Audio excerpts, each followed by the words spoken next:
La mémorisation du Saint-Coran. قال رسول الله صلى الله عليه وسلم إنما مثل صاحب القرآن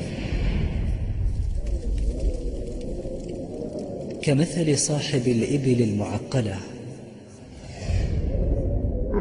إن عاهد عليها أمسكها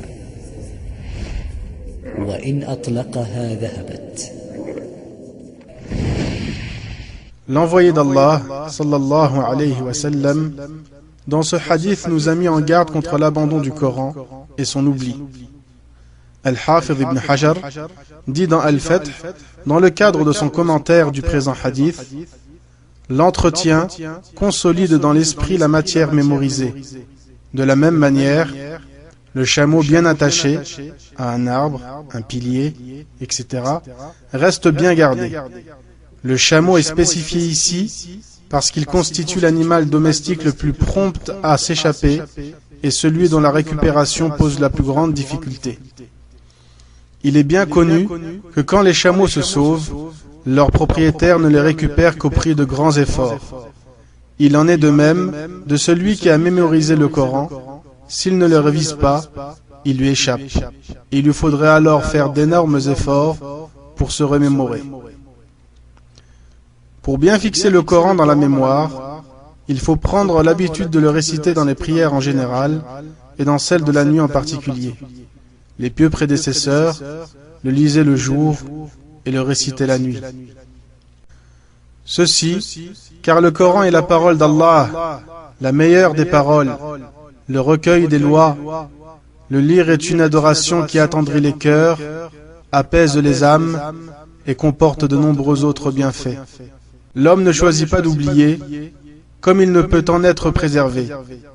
Mais ce que tu dois faire, mon frère, ma sœur, c'est apprendre ce que tu peux du livre d'Allah, le réviser et le lire devant quelqu'un qui maîtrise la récitation afin qu'il te corrige.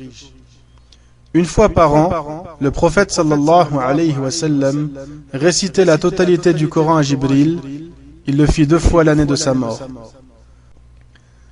Mes frères, mes sœurs, si le prophète récitait le Coran et le révisait alors que c'était à lui qu'il était révélé, que dire de nous? Allah dit: وقال الرسول يا رب إن قومي اتخذوا هذا القرآن مهجورا. Et dit: إنا سنلقي عليك قولا ثقيلا. Et dit enfin: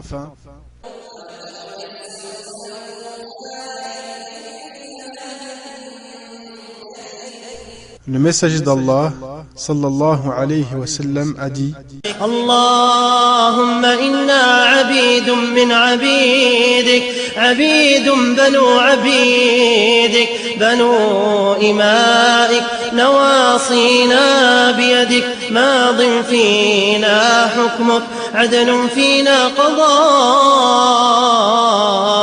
نسألك بكل اسم هو لك سميت به نفسك أو أنزلته في كتابك أو علمته أحدا من خلقك أو استأثرت به في علم الغيب عندك أن تجعل القرآن العظيم ربيع قلوبنا ونور صدورنا وذهاب